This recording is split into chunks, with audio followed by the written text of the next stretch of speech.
Hello students, स्वागत है आपका मेरे official YouTube channel agriculture success point पर। और आज अपने पढ़ेंगे सैलाइन एल्कलाइन सोइल के बारे में, लवणीय व क्षारीय मृदा के बारे में। अपना जो पिछला लेक्चर था उसके अंदर अपने वेस्टलैंड के बारे में पढ़ा था, बंजर भूमि के बारे में पढ़ा था। आई होप कि आपको वो लेक्चर अच्छे से समझ आ गया होगा। तो आज जो है अपने जो प्रॉब्लमेटिक सोइल जो है आपके सेकेंड ईयर के अंदर जो सोइल साइंस का सब्जेक्ट लगता है उसके अंदर अपने जो है थर्ड टॉपिक करने जा रहे हैं सैलाइन एल्कलाइन सोइल के बारे में, जिसके अंदर अपने पहले सैलाइन एल्कलाइन सोइल की डेफिनेशन पढ़ेंगे। उसके बाद में अपने क्या पढ़ेंगे, इनके काउजेज यानी बढ़ने के कारण क्या है, प्लांट्स में इनका क्या हार्मफुल इफेक्ट होता है, हानिकारक प्रभाव इसके क्या होते हैं। इसके बाद में अपने रिक्लेमेशन यानी सुधार, और लास्ट के अंदर जो है इसका मैनेजमेंट कैसे कर सकते हैं, प्रबंध कैसे कर सकते हैं, उन सब के बारे में जो है अपने आज के इस लेक्चर के अंदर बात करेंगे। अभी तक यदि आप लोगों ने चैनल को सब्सक्राइब नहीं किया, चैनल को सब्सक्राइब करके बेल आइकन को दबा देना, और एक बार वीडियो को लाइक ज़रूर कर दीजिएगा अभी तक वीडियो को लाइक नहीं किया है तो। और ज़्यादा से ज़्यादा एग्रीकल्चर कम्युनिटी को इस प्लेटफॉर्म से जोड़िएगा। तो चलिए अपने स्टार्ट करने जाते हैं सैलाइन एंड एल्कलाइन सोइल, लवणीय व क्षारीय मृदा। ठीक है, तो सैलाइन एंड एल्कलाइन सोइल को स्टार्ट करने से पहले इनसे रिलेटेड एक रिसर्च इंस्टीट्यूट है, उसके बारे में बात कर लेते हैं, जो आपके एग्जाम के अंदर बहुत बार आता है। ठीक है, तो वो कौन सा है, तो वो है central soil salinity research institute. ठीक है, central soil salinity research institute, जो कहाँ पर है, करनाल हरियाणा के अंदर है। ठीक है, कहाँ पर है, करनाल हरियाणा के अंदर है। बहुत बार एग्जाम के अंदर क्वेश्चन देखने को मिलता है और कंपटीशन एग्जाम में भी ये देखने को मिलता है, central soil salinity research institute. आप लोगों को मैं बता देता हूँ, मैं और टीचर की तरह नहीं हूँ कि पहले पढ़ाता जाऊँ और लास्ट के अंदर जाके बताऊँ कि ये जो है उनके लिए था। अपनी जो ये क्लासेज चल रही है वो सिर्फ थ्योरी लेवल की क्लासेज चल रही है, मतलब बीएससी लेवल की जो क्लासेज हैं। यदि आप लोग इस टॉपिक को कंपटीशन लेवल से करना चाहते हो तो डिस्क्रिप्शन में जो है लिंक मिल जाएगा आपको, तो वो मेरी कंपटीशन लेवल की क्लासेज ली हुई है, वहाँ पर मैंने जो है इस टॉपिक को कंपटीशन लेवल से पढ़ाया है। तो आप यदि कंपटीशन लेवल की तैयारी कर रहे हैं तो भी आप उस वीडियो को एक बार ज़रूर देखिएगा। यहाँ पर जो है कुछ चीज़ें ऐसी होती है जो आपके थ्योरी के अंदर काम नहीं आती है। ठीक है, तो इतना डीप जो है आपको समझाना उचित नहीं मानता मैं। ठीक है, थ्योरी लेवल की है तो थ्योरी को थ्योरी वाले हिसाब से करा रहा हूँ, हालांकि जो आपके एक एक नंबर के अंदर पॉइंट आते हैं वो भी साथ साथ करवाता चलूँगा। लेकिन कंपटीशन लेवल की बात आएगी तो उसके लिए मैंने अलग से क्लासेज ली हुई है। सारा सोइल साइंस का कंपटीशन लेवल से सिलेबस मैंने कंप्लीट करा चुका है, तो उन वीडियो को आप एक बार ज़रूर देख लीजिएगा यदि आप कॉम्पिटिशन लेवल की भी प्रिपरेशन कर रहे हैं तो ये है थ्योरी क्लासेज। तो सबसे पहले अपनों ने पढ़ा central soil salinity research institute, जो कि कहाँ पर है, करनाल हरियाणा के अंदर है। यदि बात करें इंडिया के अंदर साल्ट अफेक्टेड जो सोइल है उसका एरिया कितना है, तो साल्ट अफेक्टेड सोइल का इंडिया के अंदर एरिया है 6.74 मिलियन हेक्टेयर। ठीक है, 6.74 मिलियन हेक्टेयर एरिया के अंदर जो आपकी साल्ट अफेक्टेड सोइल है। और वहीं पे यदि बात करें राजस्थान की, तो राजस्थान के अंदर जो है इसका एरिया कितना है, 0.37 मिलियन हेक्टेयर एरिया है। ठीक है, ज़्यादातर आपके एग्ज़ाम के अंदर जो है ये मिलियन हेक्टेयर के अंदर नहीं पूछा जाता, अपने जो एग्ज़ाम के अंदर आता है वो लाख के अंदर आता है। 3.7 लाख हेक्टेयर एरिया जो है यहाँ पे याद रख सकते हो। ठीक है, जब साल्ट अफेक्टेड सोइल की बात आती है और वहाँ पर बात आ जाती है राजस्थान की, तो राजस्थान का जो एरिया है वो ज़्यादातर जो है लाख हेक्टेयर के अंदर पूछा जाता है, मिलियन हेक्टेयर के अंदर बहुत कम देखने को मिलता है। मैंने कहता कि एग्ज़ाम के अंदर आता नहीं है, इसीलिए मैंने दोनों ही साथ में बता दिए हैं ताकि स्टूडेंट्स कंफ्यूज भी ना हो। ठीक है, तो यदि आपको मिलियन हेक्टेयर में पूछा जाए तो 0.37 मिलियन हेक्टेयर एरिया आएगा। यदि वो लाख हेक्टेयर के अंदर पूछते हैं तो 3.7 लाख हेक्टेयर एरिया जो है राजस्थान के अंदर साल्ट अफेक्टेड सोइल का है। यदि वहीं पे बात की जाए कि राजस्थान के अंदर कहाँ कहाँ पर है, तो आपका पाली हो गया, जोधपुर, बीकानेर, नागौर, इधर वाली जो साइड है वहाँ पर जो है ये साल्ट अफेक्टेड सोइल आ जाती है। ठीक है, तो ये बेसिक चीज़ें थी जहाँ से एक नंबर के क्वेश्चन बनते हैं। इसके बाद मैं आपको एक टेबल बनवाने जा रहा हूँ। आप किसी भी प्लेटफॉर्म की क्लासेज लीजिए, मैं नहीं बोलता कि आप एग्रीकल्चर सक्सेस पॉइंट की क्लास ले रहे हैं तो यहाँ पे आपको मैं ये टेबल जो है मैं बनवा रहा हूँ। ठीक है। आप किसी भी प्लेटफॉर्म पे जो है soil saline and alkaline soil की क्लास लोगे तो सबसे पहले आपको टीचर एक टेबल बनवाता है जो कि सबसे इंपॉर्टेंट है और एग्जाम के प्रोस्पेक्टिव से तो बहुत ज़्यादा इंपॉर्टेंट है। कंपटीशन लेवल से भी बहुत क्वेश्चन आते हैं और थ्योरी लेवल के अंदर भी उससे बहुत क्वेश्चन आते हैं। आपको डेफिनेशन अलग से याद ही नहीं करनी पड़ेगी, उसी टेबल से आपको डेफिनेशन याद हो जाएगी। ठीक है, तो यहाँ पर लिख लेता हूँ मैं सोइल, यहाँ पर लिख लेता हूँ मैं ईसी। इसी को बोलते हैं इलेक्ट्रिकल कंडक्टिविटी, हिंदी मीडियम वाले लिख सकते हैं विद्युत चालकता। ठीक है, यहाँ पर लिख लेता हूँ मैं ESP एक्सचेंजेबल सोडियम परसेंटेज, विनिमयशील सोडियम प्रतिशतता। ठीक है, हिंदी मीडियम वाले क्या लिख सकते हैं, विनिमयशील सोडियम प्रतिशतता, एक्सचेंजेबल सोडियम परसेंटेज। और यहाँ पर लिख देता हूँ pH। ठीक है, तो सबसे पहले अपने बात करते हैं सैलाइन सोइल की। ठीक है, सबसे पहले अपने सैलाइन सोइल की बात करते हैं, लवणीय मृदा की बात करते हैं। ठीक है, लवणीय मृदा सैलाइन सोइल जो है उसकी EC इलेक्ट्रिकल कंडक्टिविटी कितनी होती है, 4 डेसीसाइमन मीटर इनवर्स से ज़्यादा, मोर देन 4 डेसीसाइमन मीटर इनवर्स। ठीक है, तो जो EC है वो कितनी होती है, लवणीय मृदा की विद्युत चालकता कितनी होती है, 4 डेसीसाइमन मीटर इनवर्स से ज़्यादा होती है। ESP की बात करें तो ये 15% से जो है कम होती है, और pH की बात करें तो ये जो है 8.5 से कम होती है। ठीक है, जो pH है वो कितनी होती है सैलाइन सोइल की, 8.5 से कम। सेकेंड नंबर पे आता है आपका, और यहाँ पर आपको 2-3 चीज़ें और बताऊंगा जो इनका अलग अलग नाम है ना, वहाँ से भी एग्जाम के अंदर क्वेश्चन आता है। ठीक है, तो सारे अपने जो है इस टेबल के अंदर सारा कुछ बता दूंगा, ताकि आपके यदि आप कंपटीशन लेवल से भी ये क्लास ले रहे हो तो ये वाले टेबल तो मैं शायद मैंने जो आज जो करवाऊंगा ना, जिस हिसाब से टेबल करवाऊंगा तो मैंने शायद कंपटीशन लेवल में भी वो चीज़ नहीं करवाई हुई है। क्योंकि आप किसी भी आप प्लेटफॉर्म की क्लास ले लेना, किसी भी बुक को उठा लेना, वहाँ पर आपको सिर्फ ये 4 ही लिखे हुए दिखाई देते हैं, लेकिन मैं लास्ट में आपको एक जो इसके अंदर पॉइंट और लिखाऊंगा। ठीक है, तो वो भी अपने देखेंगे। तो सैलाइन सोइल होगी, उसके बाद में आता है एल्केलाइन सोइल। ठीक है, एल्केलाइन सोइल जिसको बोलते हैं अपने क्षारीय मृदा। ठीक है, एल्केलाइन सोइल को सोडिक सोइल भी बोला जाता है, याद कर लेना, सोडिक सोइल भी एल्केलाइन सोइल को बोला जाता है। तो इसकी जो EC है विद्युत चालकता है, इलेक्ट्रिकल कंडक्टिविटी है, वो 4 डेसीसाइमन मीटर इनवर्स से क्या होती है, कम होती है। ESP जो है वो 15% से ज़्यादा होती है, और pH की बात आएगी तो ये भी 8.5 से ज़्यादा होती है। थर्ड आता है सैलाइन एल्कलाइन सोइल, लवणीय क्षारीय मृदा। ठीक है, लवणीय क्षारीय मृदा।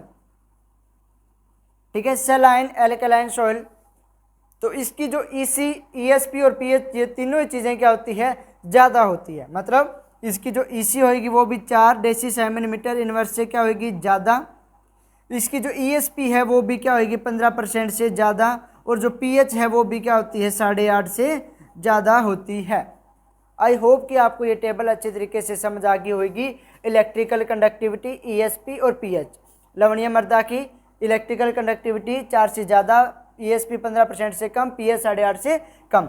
एल्कलाइन सोइल क्षारीय मृदा की EC 4 डेसीसाइमन से कम, ESP 15% से ज़्यादा, और pH भी जो है 8.5 से ज़्यादा होती है।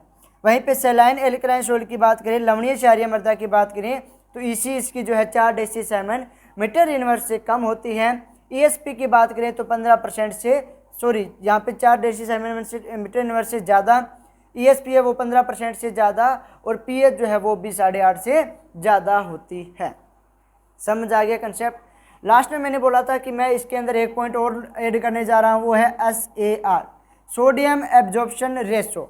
ठीक है, सोडियम अधिशोषण अनुपात। ठीक है, हिंदी मीडियम वाले क्या लिख सकते हैं, सोडियम अधिशोषण अनुपात। इंग्लिश मीडियम वाले फुल फॉर्म देख लो, सोडियम एब्जॉर्प्शन रेशो। ठीक है, ये जो है बुक के अंदर देखोगे तो आपको सिर्फ इतनी टेबल दिखाई देती है, तो मैं क्या इसके अंदर एक चीज़ साथ में नोट करवा रहा हूँ ताकि आपको एक ही टेबल के अंदर सारा कवर हो जाए। तो देखिए सैलाइन सोइल जो है उसके अंदर सोडियम एब्जॉर्प्शन रेशियो जो है वो 13 से कम होता है, एल्कलाइन सोइल के अंदर 13 से ज़्यादा होता है, और सैलाइन एल्कलाइन सोइल के अंदर भी 13 से ज़्यादा होगा। इसके अंदर तो हर चीज़ जो है वो ज़्यादा ही रहेगी सेलाइन एल्कलाइन सॉइल के अंदर। बस ज़्यादातर यहाँ पे कन्फ्यूज़न होती है और एग्ज़ाम के अंदर इन्हीं दोनों में से एग्ज़ाम के अंदर आता है। ठीक है, तो सेलाइन सॉइल के अंदर सोडियम एब्जॉर्प्शन रेशो 13 से कम है और जो एल्कलाइन सॉइल है क्षारीय मृदा है उसके अंदर 13 से ज़्यादा है। आई होप कि समझ आ गया होगा।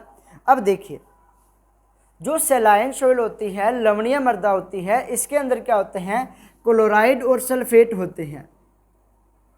ठीक है, जो सेलाइन सॉइल है, लवणीय मृदा है, इसके अंदर क्या होते हैं, क्लोराइड और सल्फेट होते हैं, जैसे कि सोडियम क्लोराइड, ठीक है, कैल्शियम सल्फेट। ठीक है, तो ये जो साल्ट होते हैं वो कहाँ पर होते हैं, सेलाइन सॉइल के अंदर। यदि एल्कलाइन सॉइल की बात करें तो इसके अंदर कौन से साल्ट होंगे, कार्बोनेट और बाइकार्बोनेट के। ठीक है, CO3 और HCO3 के जो है साल्ट इसके अंदर होते हैं। ठीक है, इसके अंदर जैसे सोडियम कार्बोनेट आ गया, कैल्शियम कार्बोनेट, डोलोमाइट भी इसी के अंदर आ जाता है, सोडियम कैल्शियम मैग्नीशियम कार्बोनेट, जिसका फॉर्मूला होता है डोलोमाइट वाला, जो अगली क्लास के अंदर फॉर्मूला लिखाऊंगा मैं। ठीक है, जिसके अंदर अपने एसिडिक सॉइल की बात करेंगे। तो ये होगी। अब देखिए, इतनी टेबल होगी। इसके बाद में आपको 2-3 नाम और याद रखने हैं। जो सेलाइन सॉइल होती है इसको क्या बोला जाता है, इसको बोलते हैं सोलन चाक। ठीक है, यदि आपके पास यहाँ पे स्पेस है तो यहाँ पे भी लिख लीजिएगा, यहाँ पे स्पेस कम था तो मैं यहाँ पे लिख रहा हूँ। ठीक है, सेलाइन सॉइल को क्या बोला जाता है, सोलन चाक के नाम से जाना जाता है। जो एल्कलाइन सॉइल होती है इसको सोलो नेल्स के नाम से जाना जाता है।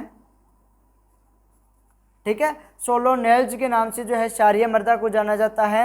और जो सेलाइन एल्कलाइन सॉइल होती है इसको सोलो डाई के नाम से जाना जाता है। ठीक है, सोलो डाई के नाम से किसको जानते हैं, लवणीय क्षारीय मृदा को। तो आई होप कि आप सब लोगों को ये टेबल अच्छे तरीके से समझ आ गई होगी। कोई भी आपका डाउट होता है तो आप कमेंट बॉक्स में लिख सकते हो। इंस्टाग्राम अकाउंट है अपना एग्रीकल्चर सक्सेस पॉइंट के नाम से, वहाँ पर आप मेरे को पर्सनल मैसेज भी कर सकते हो। ठीक है, और टेलीग्राम चैनल भी है, उस पर जो है आपको डेली 5 क्वेश्चन मिलते हैं, उनको प्रैक्टिस किया कीजिए। ठीक है, तो ये आपकी होगी टेबल। अब देखिए, मान लो आपकी डेफिनेशन आती है 1 या 2 नंबर के अंदर, वो आपसे पूछते हैं लवणीय मृदा, तो आप इसकी डेफिनेशन कैसे बनाओगे, वो डेफिनेशन यहीं लिखा रहा हूँ, आगे डेफिनेशन नहीं निकालने वाला भाई। ठीक है, इसलिए मैंने टेबल को अच्छे से याद करने के लिए बोला है। देखिए, ऐसी मृदा, अब डेफिनेशन बनाना सिखा रहा हूँ, ऐसी मृदा जिसकी EC यानी विद्युत चालकता 4 डेसीसाइमन से ज़्यादा है, विनिमयशील सोडियम प्रतिशतता 15% से कम है और pH जो है वो 8.5 से कम है, ऐसी मृदा लवणीय मृदा कहलाती है। ठीक है, जैसी सॉइल जिसकी EC 4 डेसीसाइमन से ज़्यादा है, ESP जो है वो 15% से लेस देन है और pH जो है वो भी लेस देन 8.5 है, वो आपकी सेलाइन सॉइल होगी। ठीक है, ऐसे ही आप एल्कलाइन सॉइल की डेफिनेशन बना सकते हो और ऐसे ही आप सेलाइन एल्कलाइन सॉइल की डेफिनेशन बना सकते हैं। तो डेफिनेशन बनाना समझ आ गया ना, भी कैसे बनाते हैं, एक बार इसकी भी बता देता हूँ। ऐसी मृदा जिसकी विद्युत चालकता 4 डेसीसाइमन से कम है, ESP 15% से ज़्यादा है और pH भी 8.5 से ज़्यादा होती है, ऐसी मृदा क्षारीय मृदा कहलाती है। अब यदि आपने थ्योरी एग्जाम के अंदर नंबर ज़्यादा लेने हैं तो मैं आपको एक इंपॉर्टेंट पॉइंट बताने जा रहा हूँ, उसको नोट कर लीजिएगा। कोई भी चीज़ पढ़ते हैं और उसके अंदर आप उसका अलग से नाम देखते हो, जैसे इसको सोलो नेल्स बोला जाता है, इसको सोलन चाक, इसको सोलो डाई। यदि आप डेफिनेशन लिखने के बाद अलग से पॉइंट बनाकर लिखते हो कि इस मृदा को सोलो नेल्स के नाम से भी जाना जाता है, तो एग्जामिनर सोचेगा कि बच्चे ने बहुत अच्छे तरीके से इस टॉपिक को कवर किया हुआ है, तो वहाँ पर वो आपको 1 नंबर पूरा देगा। ठीक है, 1 नंबर की डेफिनेशन तो 1 नंबर पूरा देने की कोशिश करेगा, वो नंबर आपके कभी नहीं काटेगा। और वो थ्योरी के अंदर आगे जो आपके बड़े बड़े क्वेश्चन होते हैं 4 नंबर वाले, 8 नंबर वाले, वहाँ पर भी वो एग्जामिनर जो है इसे देखता है कि बच्चे ने शुरुआत के अंदर अच्छे तरीके से लिखा हुआ है, तो लास्ट में वो ध्यान नहीं देता है, ऊपर से 2-3 पॉइंट चेक करता है और नंबर मिल जाते हैं आपको अच्छे। तो ये कुछ इंपॉर्टेंट पॉइंट होते हैं जहाँ से आप थ्योरी एग्जाम के अंदर अच्छे मार्क्स ले सकते हैं। तो ये टेबल समझ आ गई, डेफिनेशन समझ आ गई। अब पढ़ते हैं आगे काउजेज। ठीक है, लवणीय क्षारीय मृदा जो है उसके बढ़ने के कारण क्या है। ठीक है, अभी तक चैनल को सब्सक्राइब नहीं किया है तो चैनल को सब्सक्राइब करके बेल आइकन को दबा देना। और यदि आपको और भी कुछ जानना है एग्रीकल्चर से रिलेटेड तो आप मुझे ज़रूर मैसेज कीजिएगा। ठीक है, कमेंट बॉक्स में भी आप लिख सकते हैं और डिस्क्रिप्शन में आपको लिंक मिल जाएंगे आपके गवर्नमेंट जॉब से रिलेटेड, प्राइवेट जॉब से रिलेटेड, और बीएससी के बाद आप क्या कर सकते हैं, वो सारे ऑप्शन मैंने आपको डिस्क्रिप्शन में उनके लिंक दिए हुए हैं, जो मैंने वीडियो बनाई है इन चीज़ पे, ठीक है। तो उन सभी वीडियो के लिंक आपको मिल जाएंगे, तो वहाँ से आप चेक कर सकते हो। अब देखिए अपने पढ़ते हैं काउजेज़ के बारे में, मतलब जो सलाइन एल्कलाइन सोल बनती है इसके कारण क्या है। सबसे पहले कारण आता है आपका, ठीक है, सबसे पहला आप कारण ये बता सकते हो कि जो आपके बेसिक फर्टिलाइज़र होते हैं उनके यूज़ करने से, यूज़ ऑफ बेसिक फर्टिलाइज़र,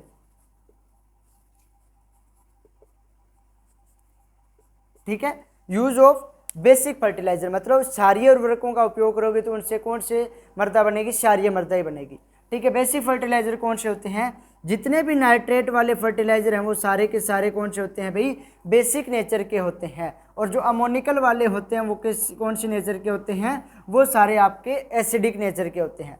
तो बेसिक फर्टिलाइज़र का यूज़ करोगे तो उससे बेसिक सोइल बनेगी, क्षारीय मृदा बनेगी, जिससे आपका सोडियम नाइट्रेट हो गया, ठीक है, कैल्शियम नाइट्रेट हो गया, पोटेशियम नाइट्रेट हो गया, इनका यूज़ करोगे तो उससे आपकी सलाइन एल्कलाइन सोइल बनेगी। सेकंड नंबर पे आप बात कर सकते हो यूज़ ऑफ सलाइन वाटर, ठीक है। यदि आप लवणीय जल का यूज करते रहोगे, ठीक है, तो वहाँ पर क्या होंगे, जो साल्ट है, लवण है, वो क्या हो जाएंगे, मृदा के ऊपर इकट्ठे हो जाएंगे, तो उससे भी कौन सी मृदा बनेगी, आपकी सलाइन सोइल बनेगी, लवणीय मृदा बनेगी, ठीक है। तो एक मिनट आप इन चीज़ को अच्छे तरीके से नोट कीजिए, मैं वीडियो को चेक कर लेता हूँ कि अच्छे तरीके से बन पा रही है नहीं, क्योंकि वीडियो के अंदर कई बार प्रॉब्लम आ जाती है, बन नहीं पाती है।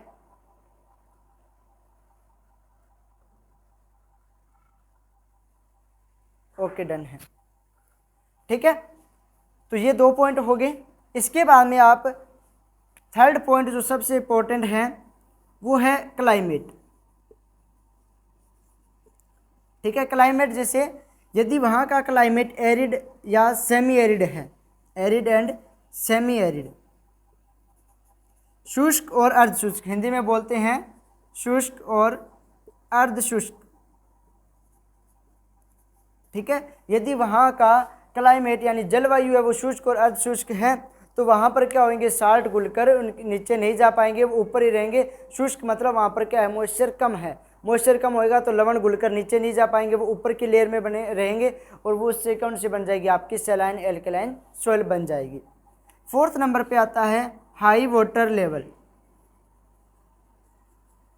उच्च जल स्तर, ठीक है। यदि वाटर लेवल हाई होएगा तो क्या है, नीचे से साल्ट सारे घुल कर के आ जाएंगे, ऊपर आ जाएंगे, और ऊपर इकट्ठा होकर एक लेयर बना देंगे, जिससे आपकी सलाइन एल्कलाइन सोइल बनेगी, ठीक है। तो लगभग आपको नाम याद रहना चाहिए, बाकी आप लिख सकते हो, जैसे बेसिक फर्टिलाइजर यूज़ किया, सलाइन वाटर का यूज़ किया, क्लाइमेट एरिड और सेमी एरिड क्लाइमेट है, यदि वहाँ का हाई वाटर लेवल है तो भी उससे बन जाएगी। इसके अलावा आप याद एक पॉइंट ये भी बना सकते हो, पुअर ड्रेनेज, पुअर ड्रेनेज, ठीक है, मतलब अच्छा जल निकास नहीं होएगा, ठीक है। तो अच्छा जल निकास होता है क्या है, देखिए जल को अपने फील्ड से निकास कर देना, मतलब बाहर निकाल देना। यदि पानी वहीं पे पड़ा रहेगा तो लवण घुलकर वहीं पे रह जाएंगे, ठीक है, तो वहीं पर अपनी एक लेयर बना लेंगे। यदि अपने जल निकास कर देंगे तो सारे के सारे लवण घुलकर वहाँ से खेत से चले जाएंगे, ठीक है। यदि पुअर ड्रेनेज होएगा तो लवण वहीं पे इकट्ठा होते रहेंगे और उससे अपनी ये सोइल बन जाएगी। नेक्स्ट और लास्ट पॉइंट आप देख सकते हो पेरेंट मैटर। इसके अलावा आप और भी पॉइंट लिख सकते हो बहुत सारे, लेकिन आप 5-6 लिख दोगे तो भी आपको नंबर मिल जाए, लगभग 4 एक पॉइंट लिखने होते हैं, ठीक है। पेरेंट मैटर की बात करें, यदि वहाँ पर पेरेंट मैटर कैसा है, बेसिक पेरेंट मैटर है, तो वहाँ से पर कौन सी सोइल बनेगी, आपकी सलाइन एल्कलाइन सोइल बनेगी। जैसे मान लो पेरेंट मैटर क्या है आपका, बेसाल्ट है, तो बेसाल्ट से कौन सी सोइल बनती है, आपकी बेसिक सोइल बनती है, जो आपकी सलाइन एल्कलाइन सोइल बनती है। यदि वहाँ पर ग्रेनाइट है तो ग्रेनाइट से कौन सी बनती है, एसिडिक सोइल बनती है, ठीक है। तो बेसिक में अंदर आपके आ जाएंगे जैसे बेसाल्ट, गेब्रो, ये सारे आपकी कौन से होती हैं, बेसिक पेरेंट मैटर होते हैं। तो ये आपके काउजेज हो गए, बढ़ने के कारण हो गए, ठीक है। अच्छे से समझ आ गए होंगे 6 के 6 पॉइंट। नेक्स्ट आता है आपका कि इसके हार्मफुल इफेक्ट क्या हो सकते हैं, उसके अंदर भी मैं आपको 3-4 पॉइंट बता देता हूँ। अब देखिए ये जो आप क्योंकि आपकी देखिए सिलेबस के अंदर देखिए तो लगभग 10 ही पॉइंट हैं, ठीक है। तो आपके मिड टर्म भी होने लग गए अब तो, ठीक है। तो मिड टर्म में और जो आपका फाइनल एग्जाम होता है उसके अंदर अलग अलग क्वेश्चन आते हैं, ठीक है। तो देखिए इसके अंदर सीधे वो पूछ सकता है लवणीय मृदा किसे कहते हैं, इसके बढ़ने के कारण, ठीक है, और इसके सुधार के उपाय लिखिए और इसका प्रबंध कैसे कर सकते हैं। तो वो 8 नंबर के अंदर आपको पूरा क्वेश्चन दे सकता है, तो आपको पूरा लिखना होगा। तो इसलिए इस टॉपिक को अच्छे से समझ लीजिएगा, ठीक है। इसके बाद में पढ़ते हैं हार्मफुल इफेक्ट, ठीक है, हानिकारक प्रभाव। अब देखिए पहला होता है कि वहाँ पर वाटर होल्डिंग जो इसकी कैपेसिटी है वो क्या हो जाएगी, कम हो जाएगी, ठीक है। मतलब जल को रोके रखने की जो क्षमता है, जल धारण क्षमता है, वो उस मृदा की क्या हो जाएगी, कम हो जाएगी, जहाँ पर आपकी सलाइन एल्कलाइन सॉइल होगी। सेकंड इफेक्ट क्या पड़ेगा, अब मान लो अपनी ये सॉइल थी, ठीक है, तो उसके अंदर क्या हुआ था, जिस उसके वाटर होल्डिंग वाला कंसेप्ट भी समझा देता हूँ। इस प्रकार से मैंने एक डायग्राम भी आपको शो किया था कल की क्लास में। तो यहाँ पे दरारें देखने को मिली थी, तो इन दरारों से क्या हो जाएगा, पानी नीचे चला जाएगा, तो वाटर को होल्ड नहीं कर पाएंगे। सेकेंड नंबर पे अपने पोरोसिटी की बात करते हैं।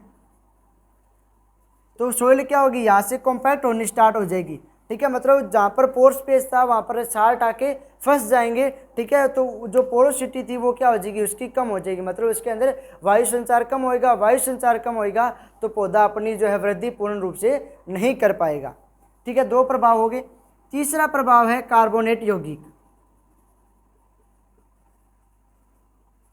ठीक है, जैसे सोडियम कार्बोनेट हो गया। तो ये क्या करता है, जड़ों को प्रभावित करता है, ठीक है। तो मान लो कोई मृदा है, वहाँ पर यदि कार्बोनेट यौगिक बन गए तो वहाँ पर जड़ों का अच्छे तरीके से विकास नहीं पाएगा, और यदि अपना बेस ही मजबूत नहीं होएगा तो प्लांट ग्रो कैसे कर पाएगा, ठीक है। तो कार्बोनेट यौगिक बन जाते हैं जिससे जड़ों का हानिकारक प्रभाव देखने को मिलता है। लास्ट पॉइंट ये लिख सकते हो कि वहाँ पर पोरोसिटी कम हुई, पोरोसिटी कम होने से वहाँ पर जो एरेशन होता है वो भी कम हो जाएगा, ठीक है। फोर्थ पॉइंट ये भी बना सकते हो कि वहाँ पर जो है पोषक तत्वों की उपलब्धता है वो भी कम हो जाएगी, ठीक है। जो अपने मेन पोषक तत्व होते हैं NPK, ठीक है, जो अपने प्राथमिक पोषक तत्व होते हैं NPK, उनकी उपलब्धता भी कम हो जाएगी। कम क्यों हो जाएगी, क्योंकि इनको कौन सी pH चाहिए भी, लगभग ये 6.5 से 7.5 pH पे सबसे ज़्यादा उपलब्ध होते हैं। तो सलाइन एल्कलाइन सॉइल के अंदर तो लगभग 8.5 के करीब पहुंच जाती है pH, 8.5 से ज़्यादा हो जाती है एल्कलाइन सॉइल में, तो ठीक है। तो वहाँ पर अपने को प्राथमिक पोषक तत्व नहीं मिल पाएंगे जिससे पौधों का विकास नहीं होएगा। तो ये लगभग 4-5 पॉइंट है, आपको अच्छे तरीके से याद होने चाहिए, इसके हानिकारक प्रभाव क्या है, समझ आ गया होगा। नेक्स्ट अपने पढ़ते हैं रिक्लेमेशन। भाई कोई भी चीज़ में आपको डाउट लगे ना बच्चों, तो कमेंट बॉक्स में ज़रूर कमेंट कर दीजिएगा। अपने ये नहीं है कि अपने इस चीज़ की दोबारा क्लास नहीं ले सकते, अपने दोबारा क्लास लेके उस आपके डाउट को कवर कर देंगे, ठीक है। हालांकि आपकी अलग से एक डाउट सेशन भी ले लूँगा जिसके अंदर जितने सारे डाउट होंगे उनको सभी को कवर कर लेंगे। पर आपके दिमाग में ये नहीं रहना चाहिए कि यार ये पूछना था सर से, अब कैसे पूछे। मैंने आपको बता दिया है, मेरे किसी भी वीडियो पे जो भी कमेंट आया होता है उसके मैं रिप्लाई ज़रूर करता हूँ। मेरी जो NSC पे मैंने एक वीडियो बनाई थी उस पर लगभग 22-23 कमेंट आए हुए थे, और अब तो शायद उसमें बढ़ गए हैं कमेंट, ठीक है। तो हर एक कमेंट का मैंने रिप्लाई किया हुआ है, ठीक है। उसके अंदर कट ऑफ की बात की गई थी, तो मैंने जितना मेरे को पता था उसके हिसाब से मैंने हर एक का आंसर किया है। तो मैं हर वीडियो के देख लेना, ठीक है। जो भी बच्चों के अंदर डाउट होता है उसको कवर कर लेता हूँ मैं, ठीक है।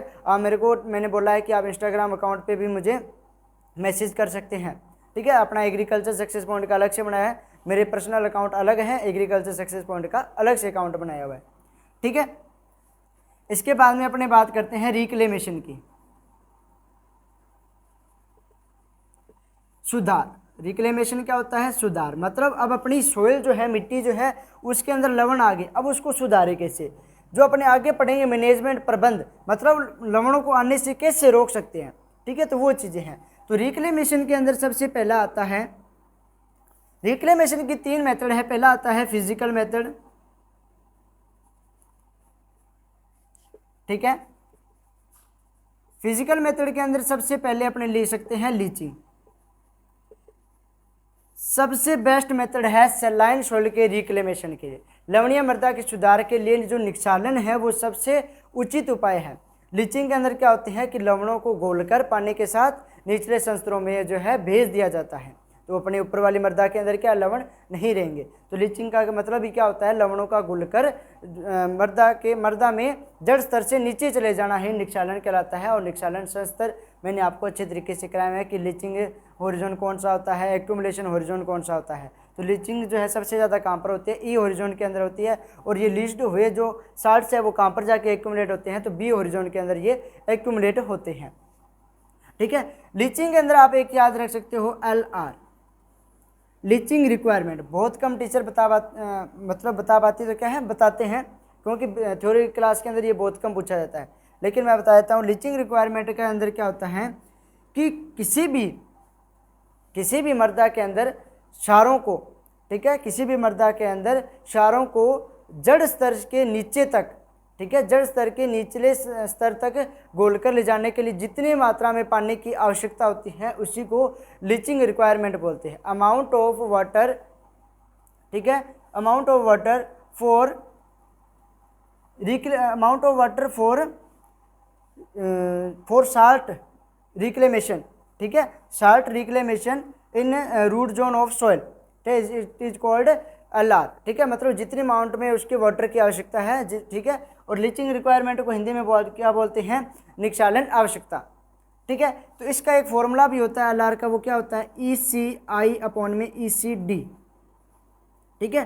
तो आप इसको ID से याद रख सकते हो, ठीक है। सभी की इंस्टाग्राम ID होती है ना, जैसे अपनी एग्रीकल्चर सक्सेस पॉइंट की एग्रीकल्चर सक्सेस पॉइंट के नाम से है, ठीक है। तो ID से आप याद रख सकते हो ECI और ECD। E से हो जाएगा इरिगेशन और D से हो जाता है आपका ड्रेनेज, ठीक है। तो बहुत बार एग्जाम के अंदर आपके फॉर्मूला भी पूछ लिया जाता है, तो आपको ये प्री पीजी के अंदर आया हुआ भी है फॉर्मूला, ठीक है। MSc करने के लिए एग्जाम देते हैं ना प्री पीजी, उसके अंदर आया हुआ भी है ECI/ECD, ठीक है। सेकेंड अपने देखते हैं ड्रेनेज। ड्रेनेज क्या होता है, मान लो ये अपना फील्ड है, इसके अंदर क्या कर देते हैं, यहाँ पे जितने भी साल्ट जो है पानी के अंदर घुले होते हैं, तो किसी खेत के किसी भी किनारे से क्या है, पूरे पानी को क्या है बाहर निकाल देते हैं, ठीक है। पूरे पानी को बाहर निकाल कर एक दूसरे जो है फील्ड या खाई के अंदर या अपना एक गड्ढा खोदकर उसके अंदर पानी को भेज देते हैं ताकि यहाँ के सारे साल्ट चले जाएँ। तो ड्रेनेज के द्वारा भी अपने रिक्लेमेशन कर सकते हैं।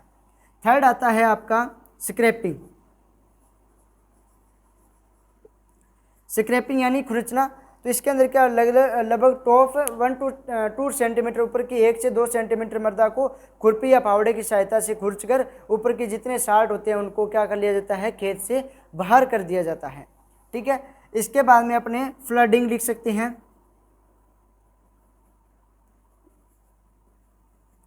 ठीक है, लवणों को बहाना, ठीक है, पानी के अंदर घोलकर बहाकर इनको खेत से बाहर कर लिया जाता है, ठीक है। तो ये आपके फिजिकल मेथड के अंदर आप अपनी भाषा के अंदर लिख सकते हो, ठीक है। लीचिंग हो गया, ड्रेनेज हो गया, स्क्रैपिंग हो गया, फ्लडिंग हो गया, ठीक है। इसके अलावा 1-2 पॉइंट और होते हैं वो भी आप लिख सकते हो। सबसे इम्पोर्टेंट आता है आपका जो केमिकल मेथड है, वहाँ पर रिएक्शन आती है, ठीक है। तो फिजिकल मेथड के अंदर यदि आप ये 4 भी लिख के आ जाओगे तो भी बहुत बढ़िया बात है,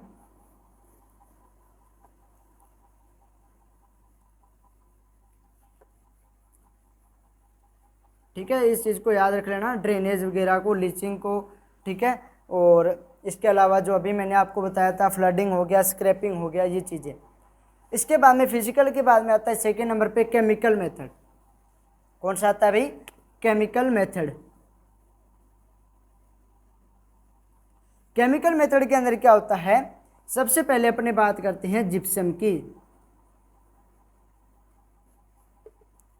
ठीक है। जिप्सम की बात करते हैं तो जिप्सम में देखो एक जिप्सम का सबसे ज़्यादा यूज़ किया जाता है सैलाइन सॉइल के एल्कलाइन सॉइल के रिक्लेमेशन के लिए, ठीक है ना।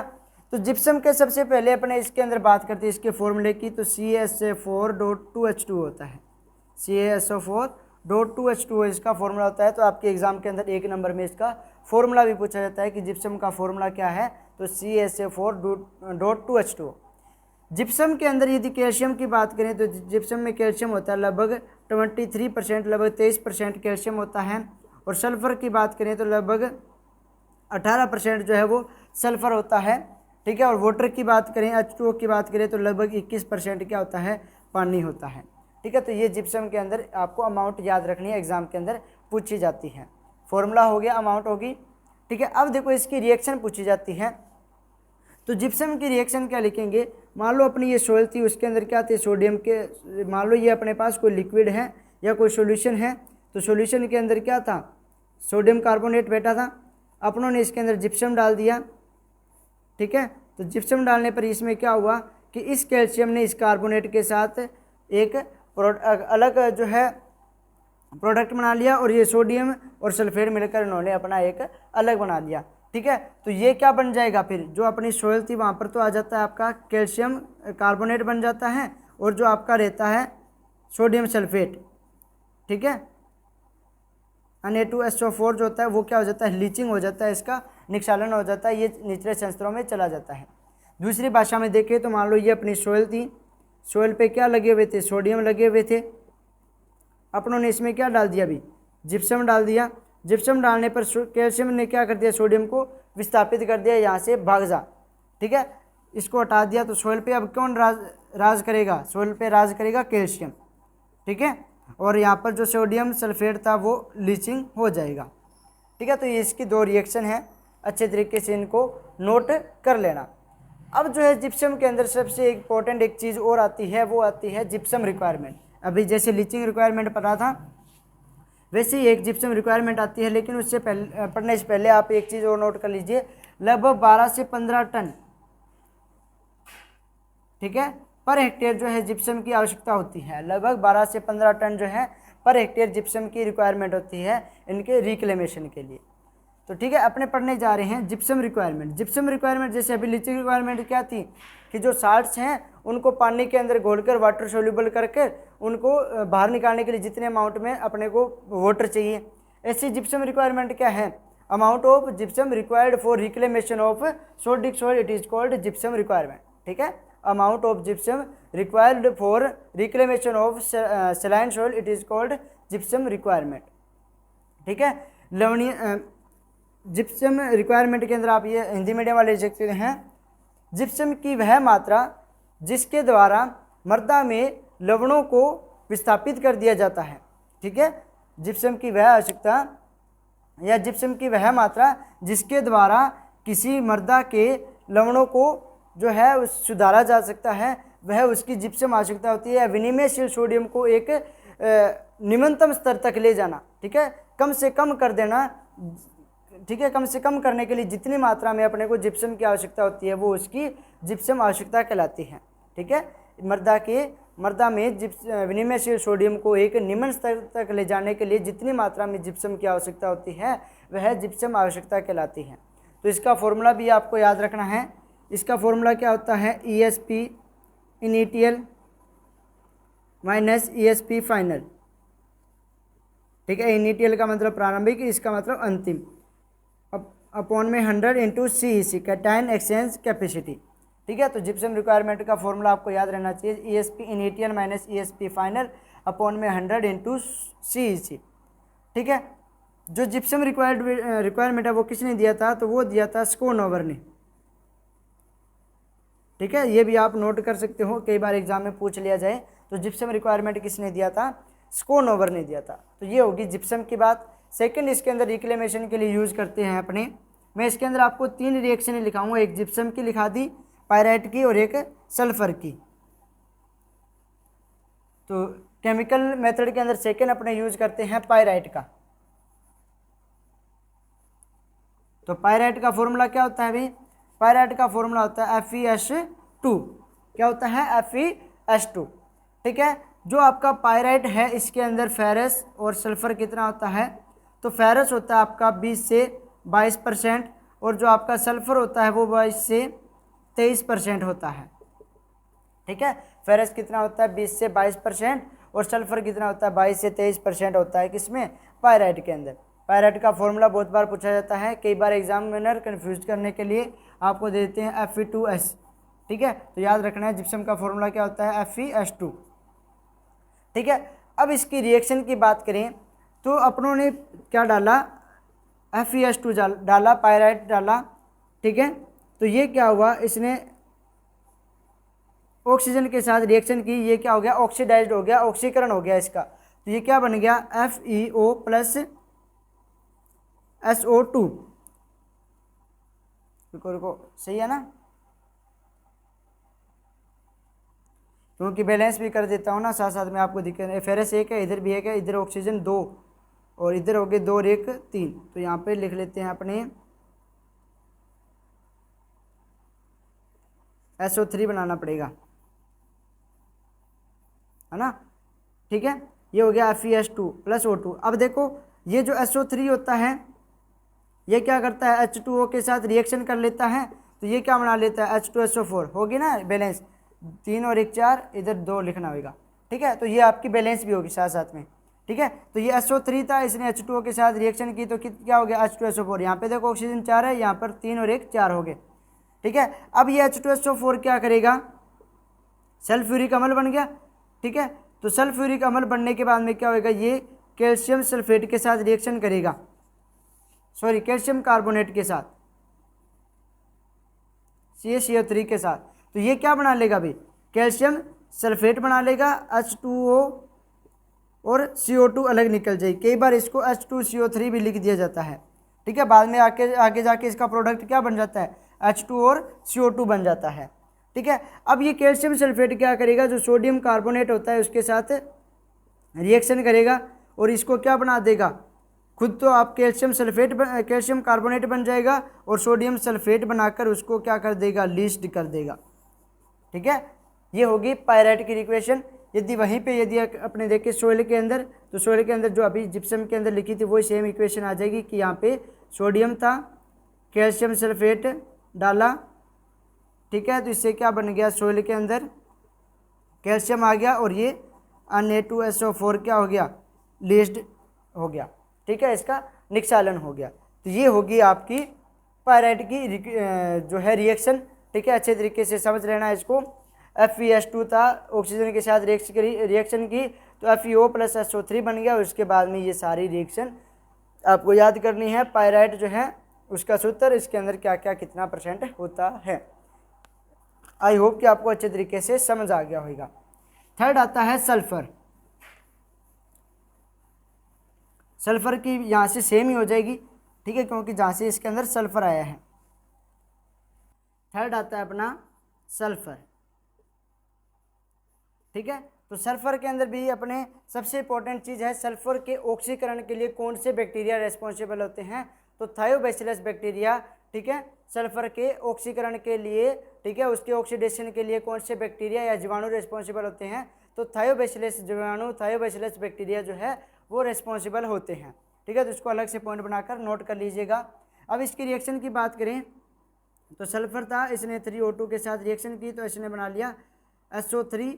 अब ये SO3 क्या करेगा, H2O के साथ रिएक्शन करके H2SO4 बना लेगा, सल्फ्यूरिक अम्ल बन गया। अब ये सल्फ्यूरिक अम्ल है, ठीक है। अब ये सल्फ्यूरिक अम्ल है, ये क्या करेगा, सोडियम, यहाँ पे भी Na2 लिख लेना, Na2CO3 बनाएगा, क्योंकि कार्बोनेट पे 2 होते हैं, ठीक है।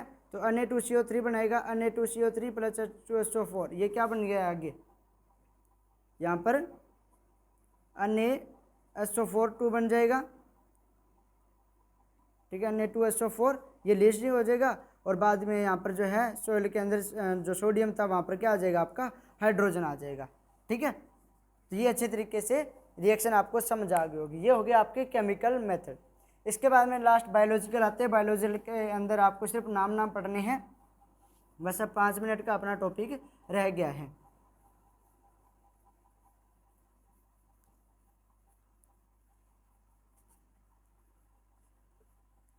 ठीक है, केमिकल के बाद में थर्ड नंबर पे आता है अपना बायोलॉजिकल मेथड। बायोलॉजिकल मेथड, एक सेकंड रुकिएगा, वीडियो को चेक कर लेता हूं मैं, सही चल रही है। बायोलॉजिकल मेथड की बात करें, जैविक विधि की बात करें, तो अपने किसका यूज कर सकते हैं भाई, इसके FYM का यूज कर सकते हैं, ठीक है। और जो आपकी FYM होगी वर्मी कंपोस्ट होगी, इसका यूज कर सकते हैं, क्योंकि फार्म यार्ड मैन्योर जो गोबर की खाद होती है उससे क्या बनेंगे, कार्बनिक अम्ल बनेंगे, और जहाँ पर अम्ल बन गया वहाँ पर मतलब साल्ट की मात्रा कम हो जाएगी। ठीक है, सेकंड नंबर पे अपने देख सकते हैं ग्रीन मैन्योरिंग। ठीक है, वहाँ पे क्या करनी चाहिए, ग्रीन मैन्योरिंग करनी चाहिए। इंडिया के अंदर जो है, ठीक है, इंडिया के अंदर जो है डेंचा की खेती की जाती है, और वर्ल्ड के अंदर जो है वो सन हेम्प की खेती की जाती है। ठीक है, जो ग्रीन मैन्योरिंग के लिए इंडिया के अंदर डेंचा और वर्ल्ड के अंदर सन हेम्प जो है, सनई जो होती है उसका यूज किया जाता है। तो FYM वर्मी कंपोस्ट होगी, ग्रीन मैन्योरिंग होगी, और इसके अलावा आप जैसे लेग्यूम क्रॉप्स का यूज कर सकते हो।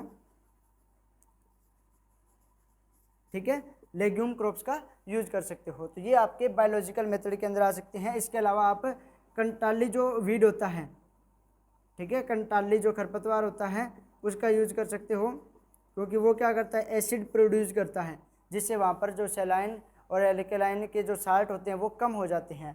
ठीक है, तो ये लगभग आप 4 पॉइंट इसके अंदर बता सकते हो बायोलॉजिकल मेथड के अंदर, बायोलॉजिकल विधियों के, जो आपकी जैविक विधियाँ हैं। अब ये हो गया सारा रिक्लेमेशन सुधार। अब प्रबंध करना है कि उसको आने से कैसे रोका जाए। तो इसके मैनेजमेंट के 2 मेथड हैं, एक है आपका मैकेनिकल और एक आ जाता है आपका एग्रोनॉमिकल।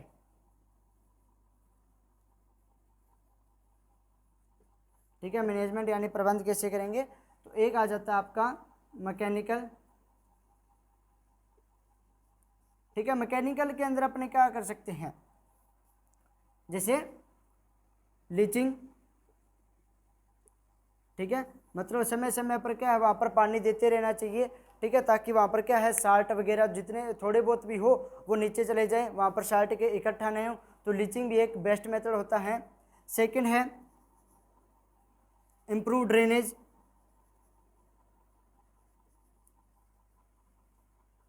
मतलब ड्रेनेज को सुधार दिया जाए यदि वहाँ से, ठीक है, तो वहाँ पर क्या है जल निकाल समय समय पर होता रहेगा। जल निकाल समय समय पर होता रहेगा तो वहाँ पर पानी खड़ा नहीं रहेगा और वहाँ पर साल्ट भी इकट्ठे नहीं होंगे। तो पुअर ड्रेनेज भी क्या है, एक इम्प्रूव ड्रेनेज भी क्या है, एक मैकेनिकल मेथड है किसके, सैलाइन सॉइल के मैनेजमेंट के अंदर। ठीक है, तो लीचिंग आ गया, इम्प्रूव ड्रेनेज आ गया।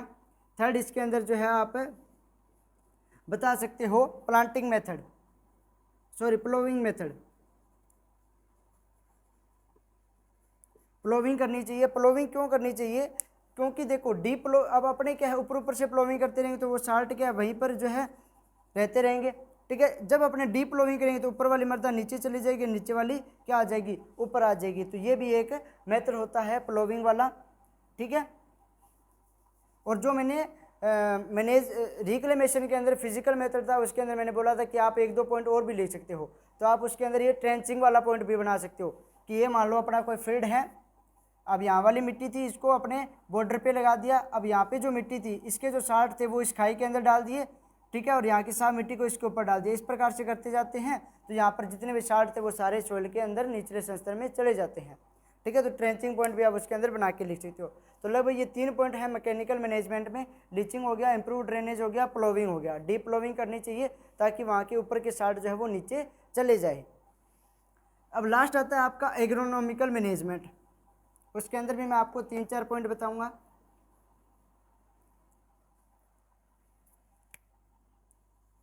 एग्रोनॉमिकल मैनेजमेंट, एग्रोनॉमिकल मैनेजमेंट के अंदर हो गया जैसे सीड ट्रीटमेंट।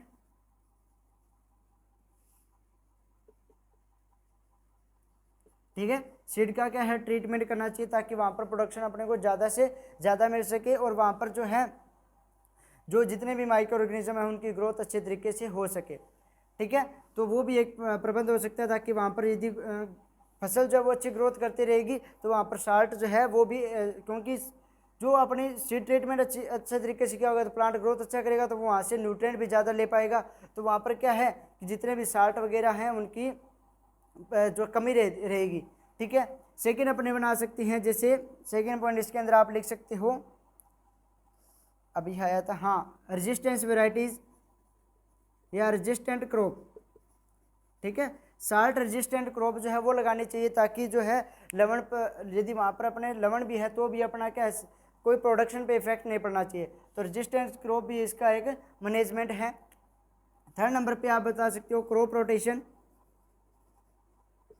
और क्रॉप रोटेशन में कौन सी क्रॉप को सबसे ज़्यादा यूज करना चाहिए? लेग्यूम क्रॉप्स को। ठीक है, तो क्रॉप रोटेशन से क्या होगा, जैसे मान लो इस साल क्या है, ऐसी फसल थी जो सोडियम का ज़्यादा यूज कर रही थी, अगली बार ही, ठीक है, अगली बार वो क्या है, मैं इस चीज़ को क्रॉप रोटेशन को वैसे समझाने जा रहा हूँ, इसके अंदर मैं आपको अलग तरीके से समझ, ठीक है, तो वो सोडियम का है। अब ऐसी क्रॉप लगाई जो नाइट्रोजन का ज़्यादा यूज कर रही थी, ऐसी क्रॉप लगाई जो पोटेशियम का, तो वो क्या वहाँ से उस न्यूट्रिएंट की कमी कर देती है। ठीक है, तो अपने को क्या बदल बदल कर फसल लगानी चाहिए ताकि अपनी जो भूमि है उसके अंदर किसी भी पोषक तत्व की कमी ना हो। क्रॉप रोटेशन यदि अपने सलाइन एल्कलाइन सोइल के मैनेजमेंट में देखें तो क्रॉप रोटेशन क्या होगा, मान लो इस बार क्या है, सोइल जो है वो जो अपनी क्रॉप थी वो मान लो रेजिस्टेंट क्रॉप लगाई थी सलाइन एल्कलाइन सोइल के लिए, अगले बार जो है अपने को कोई रेजिस्टेंस क्रॉप नहीं है, ससेप्टिबल लगा लीजिए, फिर उसी के बाद रेजिस्टेंस। तो इस प्रकार से क्या है, एक क्रॉप रोटेशन चलता रहेगा जिससे अपना प्रोडक्शन भी अच्छा होगा और वहाँ पर थोड़ी बहुत साल्ट की कमी होती जाएगी। ठीक है, तो और वहाँ पर क्या एक बैलेंस बन जाएगा, बैलेंस बन जाएगी तो वहाँ पर कोई शार्ट भी नहीं होएगा। ठीक है, तो अपने को वहाँ पर सलाइन एल्कलाइन सोइल देखने को भी नहीं मिलेगी। ठीक है, तो बैलेंस बनाना भी जरूरी होता है भूमि का। ठीक है, क्रॉप रोटेशन हो गया, रेजिस्टेंस क्रॉप होगी, सीड ट्रीटमेंट हो गया, इसके अलावा आप जर्मिनेशन भी बता सकते हो इसके अंदर। ठीक है, एक आप बता सकते हो प्री प्लांटिंग इरिगेशन,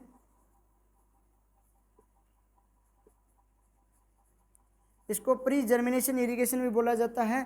प्री जो है प्री सोविंग में प्री सोविंग इरिगेशन भी बोला जा सकता है। प्री प्लांटिंग जहाँ पर प्लांट को लगाते हैं उसके अंदर क्या होता है, पहले सिंचाई कर दीजिए ताकि साल्ट जो है नीचे घुलकर चले जाए, अपने को प्रोडक्शन अच्छा मिल सके। प्री यदि सोविंग इरिगेशन की बात करें, मतलब फसल को लगाने से पहले यदि वहाँ पर इरिगेशन वाटर मतलब इरिगेशन कर देंगे, सिंचाई कर देंगे, तो वहाँ के सारे साल्ट घुलकर नीचे चले जाएंगे। तो ये लगभग 5 पॉइंट मैंने इसके अंदर एग्रोनॉमिकल मैनेजमेंट के अंदर बता दिए हैं। आई होप कि आपको ये लेक्चर अच्छे से तरीके से समझ आ गया होगा, जिसके अंदर रिक्लेमेशन, मैनेजमेंट, डेफिनेशन वगैरह, काउजेज, हार्मफुल इफेक्ट, सब बिल्कुल मतलब जो चीज़ इससे आ सकती है वो सारा आप लोगों ने पढ़ लिया है। इसके अलावा आपका कोई भी डाउट रहता है तो कमेंट बॉक्स में ज़रूर लिखिएगा। चैनल को सब्सक्राइब नहीं किया, चैनल को सब्सक्राइब करके बेल आइकन को दबा देना और वीडियो को एक बार लाइक ज़रूर कर दीजिएगा और ज़्यादा से ज़्यादा एग्रीकल्चर कम्युनिटी को इस प्लेटफॉर्म से जोड़िएगा। Thank you.